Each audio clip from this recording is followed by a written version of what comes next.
sad time for the whole of the Kingdom of England. Things are changing, and changing rapidly. And that's not just across the country, it's here in Leicestershire as well. Sleepy Leicestershire. What goes on in Leicestershire? Well, I tell you what's going on at the minute at court. It's the Grey family, the Greys of Groby. One of the most powerful families in the whole of the country. In fact, they could have been the most powerful family in the whole of the country. To understand what happens, I need to take you back to the reign of King Henry VIII. Now, you probably know something about His Majesty King Henry VIII already. He had 6 wives, and a very interesting religious idea, which caused a break with the Roman Catholic Church. Now, although he still worshipped in what we would probably say is a Catholic manner, things were changing for him rapidly, and his son, his only son and heir in fact, Edward VI, decided to take things to a new level, and we would call him a Protestant. Now, as a Protestant, he started to hunt down the Catholics as best he could. But Edward was only a sickly child, and one of the Greys, in fact, at one point looked like was going to marry Edward VI. That, of course, is Lady Jane Grey, Lady Jane of Bradgate. Now, Bradgate Park is an incredible place. It was a medieval deer park, but as the Grey family power grew and grew, they wanted to show off to the entire world. So they built a brand new house and moved out of the old hall at Groby into an impressive brick-built structure. Brick in the 16th century! It's incredibly expensive.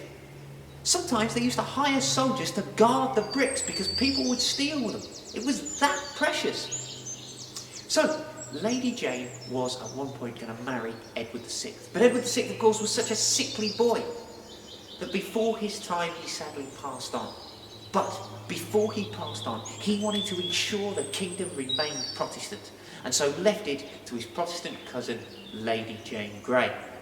But of course, there are other people about from the marriages of Henry VIII that have a probably stronger claim to the throne. So his eldest sister, for example, Queen Mary, decided that that wasn't going to be the case and she was going to seize power. Now her husband, King Philip of Spain, also gave her the backing that she needed.